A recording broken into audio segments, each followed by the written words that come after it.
Hey y'all, I'm Jeremy from the Archery Shack, and this is Russ from Never Go Hungry. We are here to set up a brand new prime CT3 for Russ. We got this brand new bow here. I'm so glad you caught that. I am too. It was launched at a high velocity. Thank you for catching that. You're welcome. We got a prime CT3 here for Russ. We got the ghost green riser with the subalpine limbs. We got a full setup to do. We got a QAD rest. We got our custom strings we're putting on it. Stabilizers, peep sight, spot hog sight, the whole 9 yards, and we're going to bring you with us to do it. Russ is from Never Go Hungry, which is a, you tell them about Never Go Hungry. Kyle McNeil and I started Never Go Hungry probably 3 or 4 months ago, just to kind of bring to everybody what we were going to do in the outdoors. And it was originally started to do a bunch of cooking, and it kind of filtered into tournament shooting and stuff like that, which I had never done before. Kyle had never done before, so this is kind of a journey for us too, because we'd bow hunted for 15, 20 years. We just never shot tournaments or anything like that, and we've known Jeremy forever, so he kind of got us into this, and we're looking forward to the ride. So this will be a cool little video. Follow them on Instagram and Facebook, Never Go Hungry SC.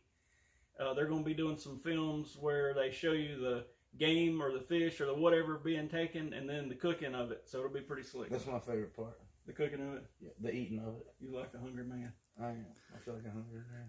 But you can never go hungry. No, I can't ever go hungry. So from here, we're going to go to the bow press, put our strings on it. We got a set of 452X custom threads to match these limbs. I'll show them to you in a second. After we do that, we'll take it to the bow vise. We'll get a loop on it, time the cams, everything. We're going to fletch an arrow, paper tune it, put everything on it, balance it, center shot it, everything. So stick with us, and we're going to take you over to the bow press. Alright, so we made it to the bow press. I'm going to take the draw stops off. They actually put good factory strings on here. They make them in-house from what I understand from Prime, but we wanted to make a good matching set. I'll throw a picture of them up on the screen. And of course we do our stuff in-house. We pre-stretch them and use, you know, pretty much the best stuff you can buy. So we're going to go ahead and switch those out. If you were to need a set of strings, go to archeryshackstrings.com and we'll hook you up. So let's get this bad boy in the press.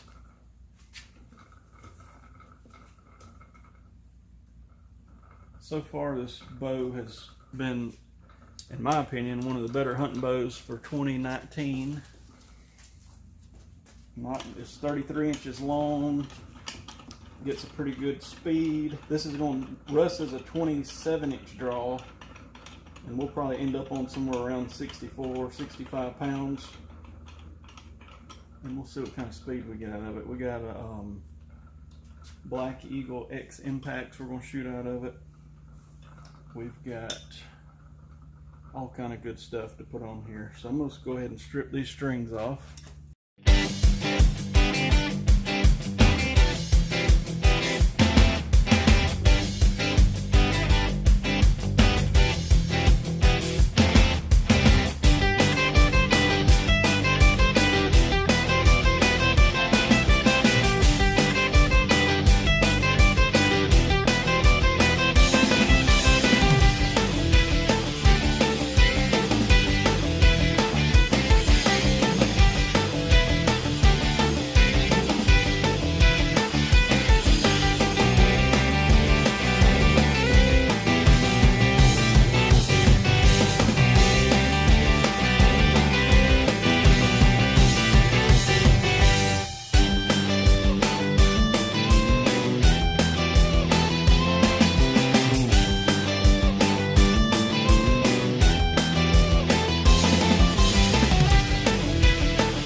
So we're over here at the bow vise. We're going to throw a loop on it in no particular form or fashion.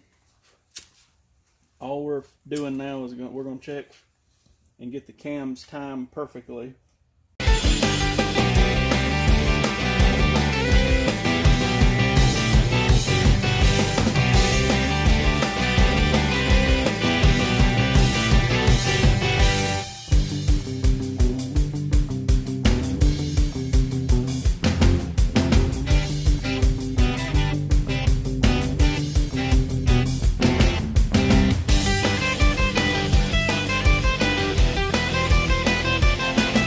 Okay, so we're over here at the vise. We're going to put on this QAD wrist.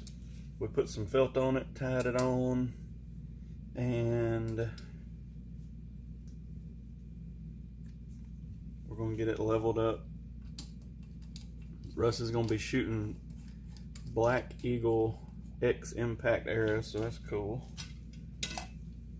Got some feathers on them. I really like feathers. Not many people shoot them anymore because they get tore up. I actually still shoot them. And you know, they're a little faster than a vane. They're a little louder. So people don't really care for that. But that'll be cool. I feel like they steer the arrow a little better. But everybody's got their own little blazer vanes are definitely by far the most popular.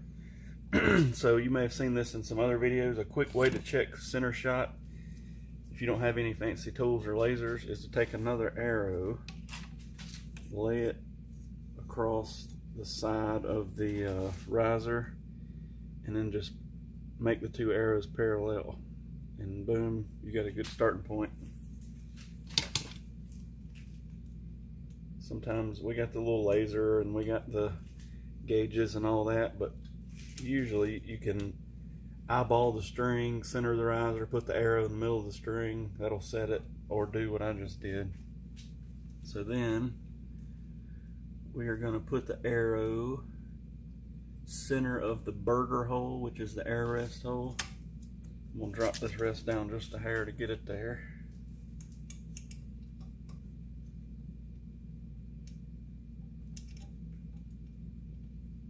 Let's see what that looks like.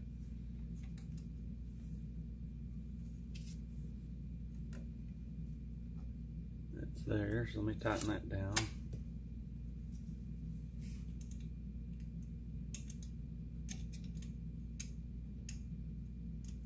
When you work on these QADs, they send these little wrenches that make a lot of things easier. There's a lot more that goes into putting this rest on than I was expecting. That's nothing too fancy. So now I'm going to level the bow.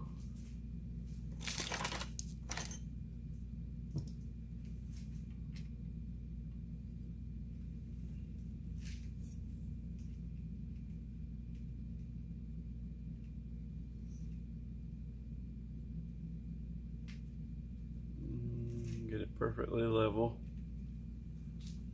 Stick the arrow on. And then we're going to level the arrow. And this is sort of a starting point. And from here, once we start the tuning process, how's that look? Perfect. Once we start the tuning process, you know, we may move this just a hair, but we'll paper tune it. That'll be a starting point, and then we will walk back tune it, and I will put it all in this video. So when I tie a loop, I tie small inner knocking points inside the loop so that the knot don't pinch, which can cause erratic arrow flight, the arrow to come off the rest, all kinds of crazy stuff. So I do this. Move this over here. So I use serving thread. Hopefully this stays focused. All I'm doing is crisscrossing back and forth, putting a little knot in it.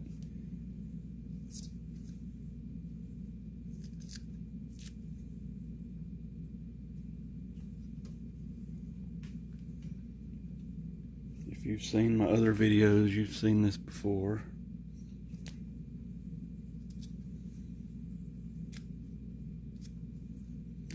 Now, one thing that's important if you were to do this for anybody is you've got to make sure you got the exact arrow and knock that they're going to be using, because if it's a fatter knock, it'll pinch the arrow, and when they draw back, it'll pick up off the rest. I've set these up for people. They brought their arrow in, and then they switch out to some sort of a lighted knock, and they come back and they're like, my arrow's lifting up off the rest, and I'm like, yeah, because we set it up for the factory knock or whatever. So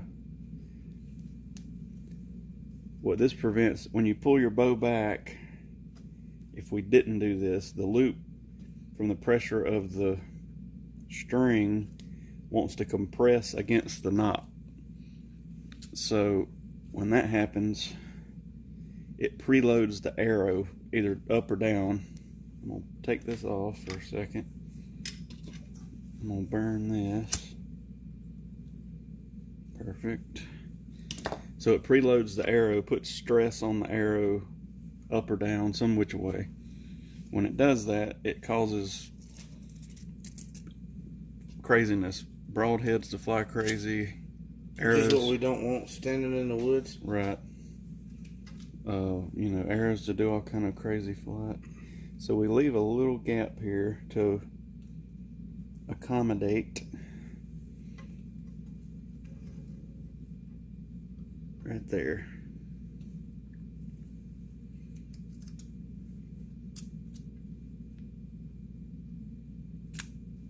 If we tied it right up against there, it would still do what we don't want it to do. It would pick up on the arrow and pinch it and do all that stuff.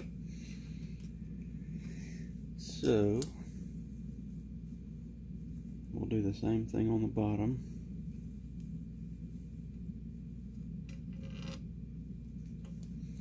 I know a lot of people do this and a lot of people don't. I mean, don't get me wrong, if you just slap a loop on there and shoot it, it'll shoot.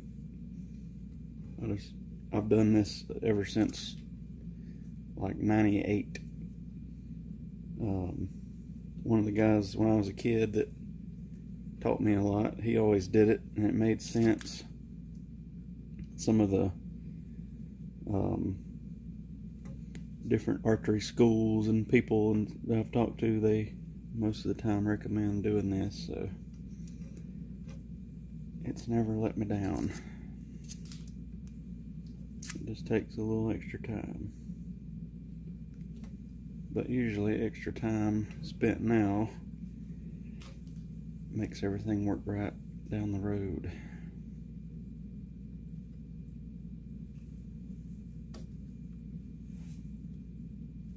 You got really good hair today. You think so? Yeah. Alright, so we got those tied. Now what we're going to do, I used to not do this, but if you don't watch out, the arrow knock will catch where I just burnt those. I'm going to put the tiniest little dot of glue just on that serving that I just did. We're going to put the tiniest little dot of glue so that the knot don't catch that burnt knot. And then just to speed up the process, I'm going to spray it with this accelerator.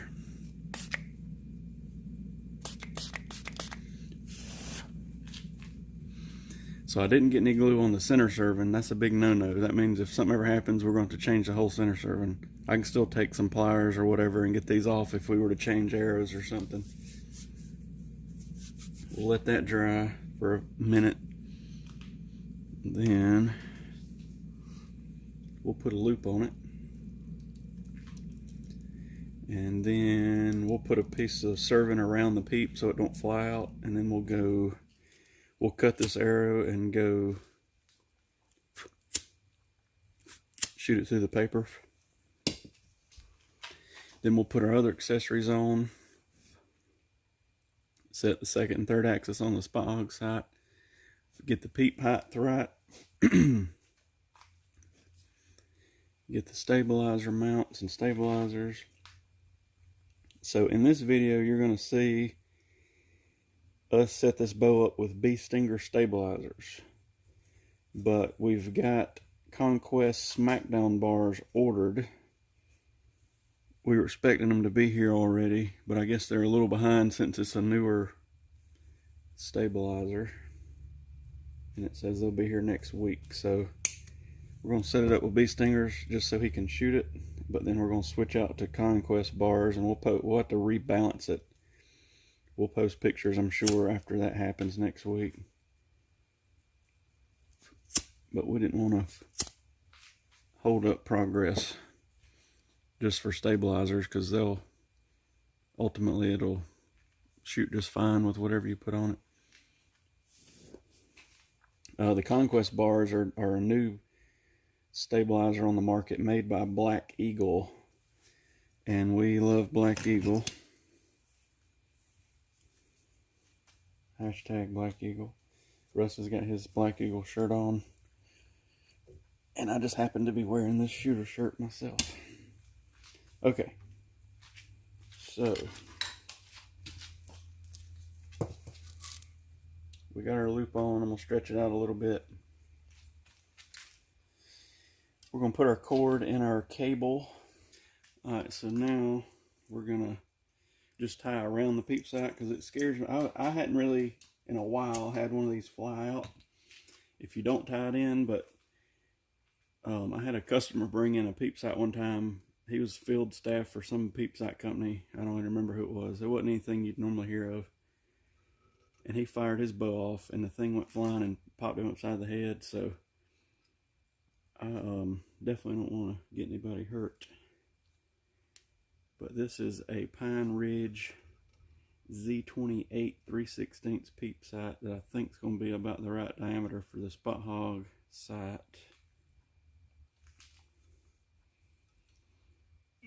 Okay. So this will let us slide it a little bit and keep it from becoming a projectile. Yeah. So let's go. We got to go to the draw board and set the rest timing. Get this cord cut, and then we'll mark an arrow, cut the arrow. So we're doing something different with these arrows. It's the Black Eagle X Impact. It normally takes an outsert. Most people are not big outsert fans. So we take a Deep 6 Easton insert.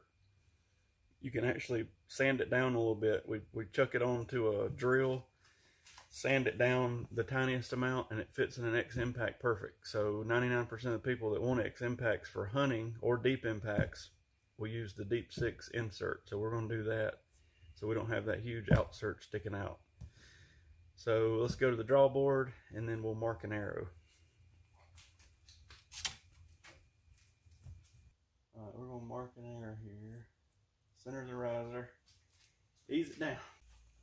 All right, so we're over here at the arrow saw with our Deep Impact. We got a mark. We marked it center of the riser. So a little bit to talk about real quick. I spine index these arrows, so that little dot tells us where the stiff side of the arrow is at.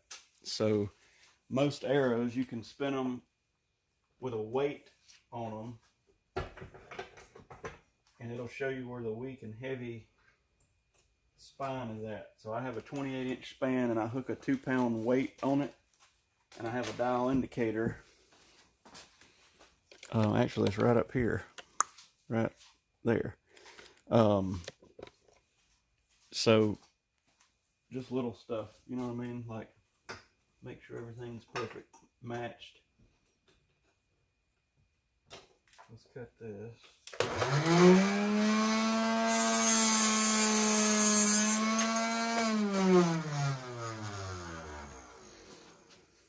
All right, so Russ is gonna shoot this thing through the paper, and we're gonna see what it does.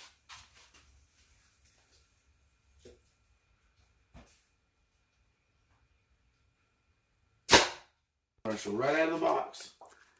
So let me fluff it up. Literally. It's not much adjusting. Yeah. We looking good, straight out of the box. Everything lined up center. 286 ain't bad for 62 pounds with a 27-inch draw. Dwarf. Alright, so we're back over here at the vise. We're gonna mount. We've got AAE gripper stabilizer mounts. It's my favorite stabilizer mount. The reason is they have a built-in mechanism. I don't know what other word to use, but when you back them off, if you got to move them, it actually pulls the pieces apart. So I've had other stabilizer bushings, and you lock them down and they don't move, but if you loosen the bolt to move them, they're still stuck together, and you got to like give it a hard bump or whatever, and then it moves it like way too far. These, when you back them off, the gears are pushed apart, and you can like barely move it and lock it back down without making a huge adjustment. So I really like those. For today, we're using Bee Stinger stabilizers. Like I said, we will be switching out next week to the Conquest Smackdown bars, and we'll post some pictures of that. But just to give you an idea of how all this is going to work, we're going to use these for now. What we'll do is put all this on there, and I've got a bow balancing device. It's a from Dead Center Archery, and what it does is grips the bow by the handle, similar to the way your hand would hold it, and it has bearings in all directions. So it'll tell us if it's front heavy or back heavy, and more than that, if it's left or right heavy. So I don't really care so much about the front to back, because that's more of a personal preference, but I don't want the bow like super heavy to the right or left or whatever. So I'm gonna bolt this on. Russ is standing here. While I'm bolting it on, tell us more about everything you got going on, Russ. Well, I've been a lumber salesman forever, but I've always been into the outdoors and hunting and fishing and hiking and picking mushrooms and gathering. And so I met a guy at work who was kind of into the same thing, and we hunted, tried to search for a name, and so we finally came up with Never Go Hungry, because we felt like, we were always quail hunting or turkey hunting or deer hunting or fishing, which was secondary because the cooking part to us was always first. So we came up with Never Go Hungry. We started videoing cooking and videoing hiking and videoing fishing, and we got into bows and shooting bows, and so now kind of the regular job comes second now, because when you start having kids and work, your free time goes from like this big to like that big. Now I'm on the down end of that, and kids are getting married and moving out and graduating, so I have more time to focus on the things I wanted to do 20 years ago. So we came up with Never Go Hungry, and just started videoing and never looked back. That's basically how it got started, and then now we're out here with Jeremy, setting up a bow, getting ready to do the Total Archery Challenge in May. So we're all pretty excited about that. Normally guys that hunt or bowfish or whatever, there's really nothing for them to do. You can hog hunt some in the summer, but it's so hot, or bow fishing. So we've kind of picked this up, and it helps us to kind of stay in shape and get more accurate with the bow and that kind of thing.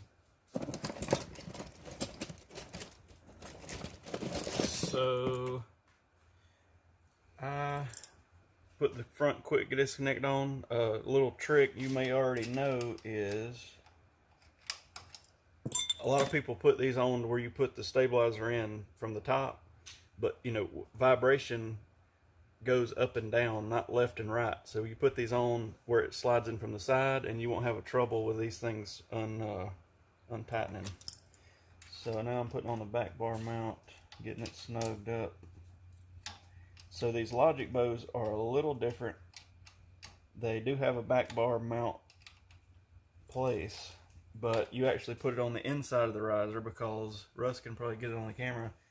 The back side of the riser is not flush or flat for it, so you put it on the inside. I've had people buy these bows and then call me and be like, hey, I don't know how in the world this works, but it's just a little bit different than normal. So when these first came out, I didn't really understand them, but after I did my research, the double pin has 2 markers on the dial here to set the yardage with. So what you actually have is you can set it on 20 yards, or let's say you set it on, let's just give it a weird number, 25 yards, but then you know that bottom pin is maybe on 40 yards. So the number one fear I have when people are worried about a single pin sight is, well, what if I got it set on 25 and the deer walks out at 40 and he's walking and I don't have time to set it and all this stuff. It don't happen that often, but I guess it does happen. So with this sight, you know that if you got it set on 25 and let's say the bottom number is 40 or 45 or whatever number it turns out to be, and it's going to be different for different bows, you know, how fast they're shooting and everything. So, you know, he walks out and he's like 40 yards. Well, you know kind of what to do if you don't have time to move the sight. So, pretty cool stuff. Spot Hogg makes like super duper durable products. They make great releases and sights and a little bit of everything. Rests. I shot their blade rests for years and years and years, and so what we're going to do is bolt this thing on, and then we're going to start setting our axes, because we want to make sure that when it's level, the bow's level, the level shows level, but we also want to make sure with the third axis that if he's shooting downhill, that it's still level. So we're going to go through all that real quick. Okay, so we got our sight mounted, and the first thing I'm going to do is I can tell the scope itself is leaning back a hair, so I'm going to fix that to start with.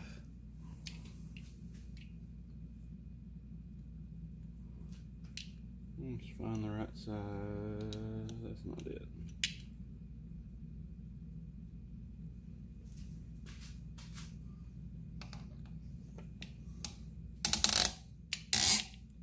Nice and snug. Okay. So I'm going to get the scope twisted around, and pretty much I'm just eyeballing it with the flat line of the sight and getting it squared up.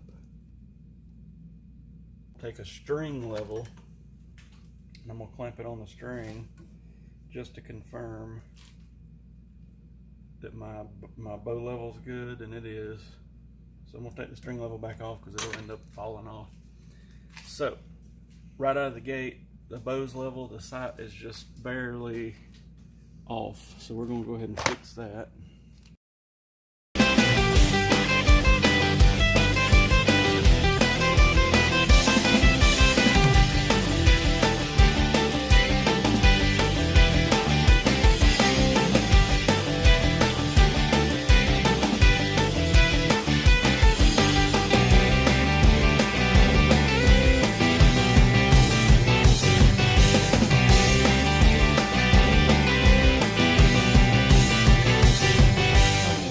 Checking the peep sight. Most of the time I have people pull back kind of with their eyes closed, find a good anchor point, open up their eyes, and then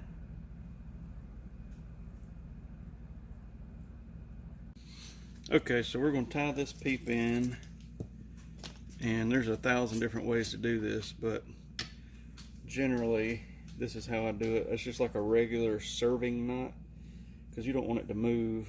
And I got, like, you know, when like redneck guy comes in here and I know for a fact that he's not, we're going to end up moving the peep. There's a little bit different way I do this so that I can slide it if I absolutely need to.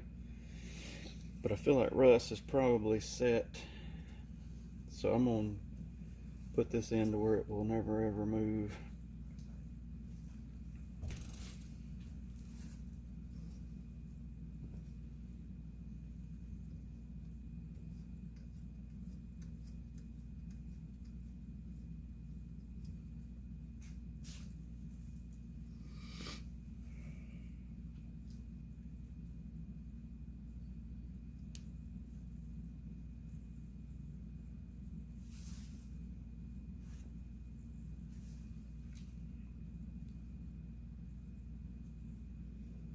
And like I said, I think I've got some other videos where I show different ways of doing this, but this way is not going to give you any trouble. We'll pull both ways on these, make sure that everything's cinched down good.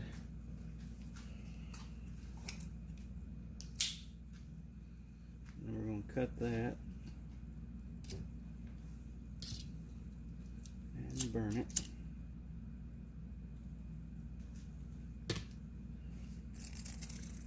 And sometimes when you do this part, it will actually the peep will be twisted, because what you got a twisted string and you're compressing the twist down to the peep, so we may or may not have to put a twist or two in it. Right now it's looking like we may not have to.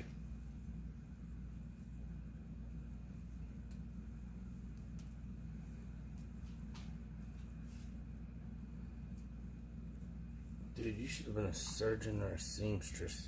Man, I did work in surgery for about 8 years. That's what you did before this? Yeah. So how long have you been working on boats, like all total?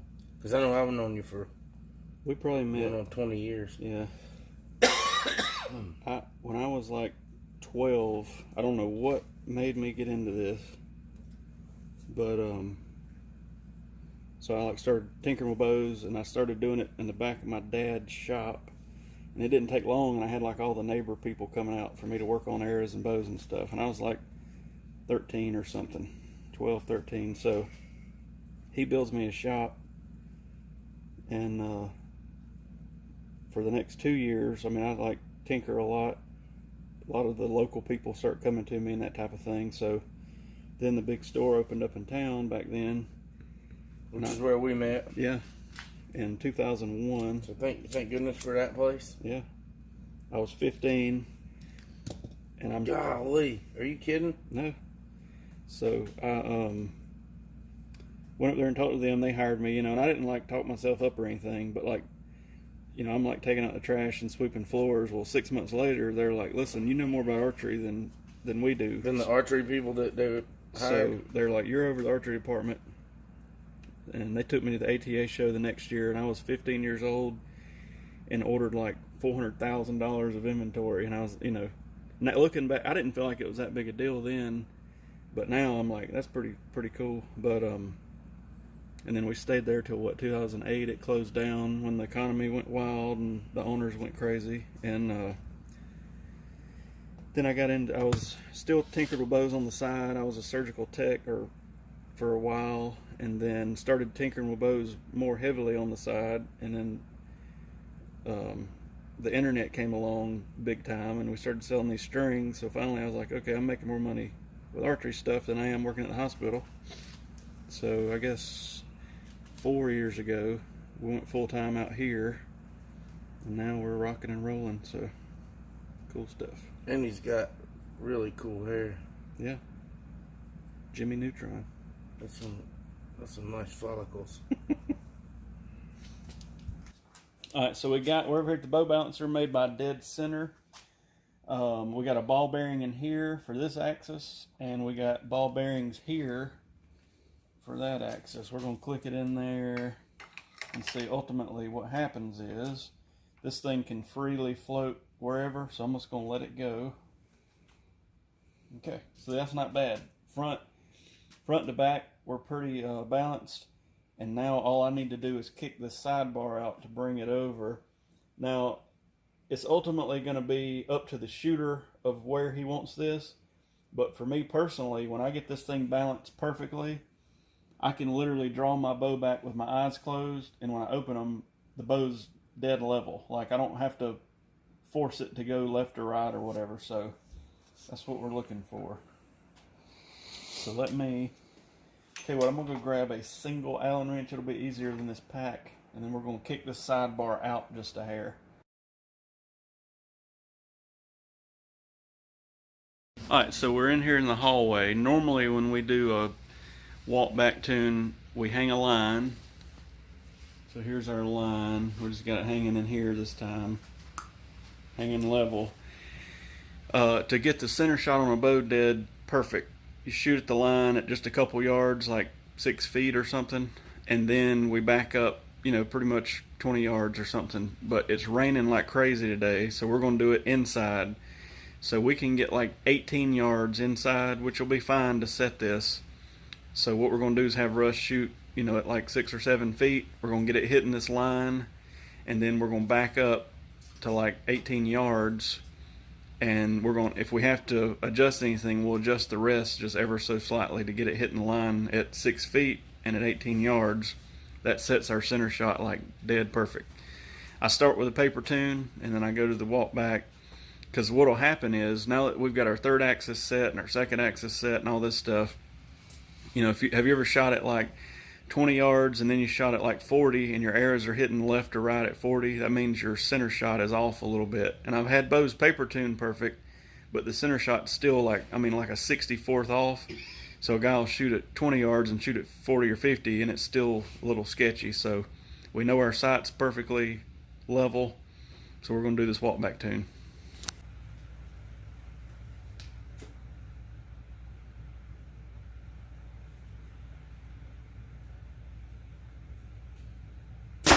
So he hit just to the right of the line. I'm gonna have him do it one more time, and what you do is at the close distance, we're gonna set the sight. So we're gonna move the sight to the right and get him hitting the line. Then we move the rest when we get further back.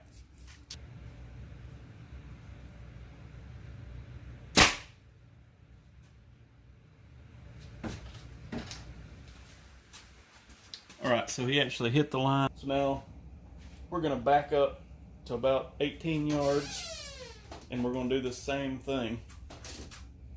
Where's that one? So we're touching the line again. I'm gonna call this good from a couple feet all the way back to right at 20 yards. So that just tells me his center shot is perfect. All right, so from now all we gotta do is sight in the bow, and he's good to go.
All right. Okay, so we got the bow set up, tuned. All we got to do is sight it in when it quits raining. So CT3, cool looking setup, balanced it, got the center shot set, paper tuned it, got some arrows ready. What do you think about it? I never knew there was this much that went into actually tuning a bow, honestly, from somebody who just bow hunts. Well, I mean, like, I thought you just threw arrows in here. We're hitting the target. We're hitting, we're shooting a pie plate. I mean, you can do it that way. Let's go climbing a deer stand. I didn't know it till a lot of people do it that way. And like, what y'all didn't see is this was probably 4 or 5 hours because we were filming it. Usually about an hour goes into a complete bow setup. And I mean, I know there's shops that just throw a loop on it and eyeball it and hand it to you, and it will shoot that way. But I like to do the whole, you know what I mean? I like to get it right. I think everything operates properly when it's tuned. Yeah. Properly. You know what I'm saying? Like, I myself could put a rest on and a sight on. I would have never known to balance it and do all that. Well, like, with the arrows flying right, you probably get a few more feet per second and better penetration and all that stuff. Well, and having a shorter draw length, I need all the extra oomph that I can get, because I'd a whole lot rather get shot with a golf ball than a ping pong ball. So our arrows are weighing at like 330, something like that. It was shooting 286, 62 pounds. Which is pretty fast for me. I was thinking it was going to be at about 270, so that's not bad. Got the strings on it, got it tuned up. So hey, it's a super nice bow. We appreciate y'all watching. I'll throw up all our social media stuff on the screen if you want to follow us. We try to do some of these videos, but as it gets busier, it's harder and harder to do. So most of our videos are kind of when it's slower. But if you got a bow you need worked on, feel free to call me at the Archery Shack, 864-735-8484. You can contact any of us on social media. Keep up with Russ. He'll be having some cool stuff come out, cooking some different deer meat and venison and doing some stuff with fish, maybe some shrimp and stuff we've been talking about. And hey, we appreciate y'all watching. Thank you guys.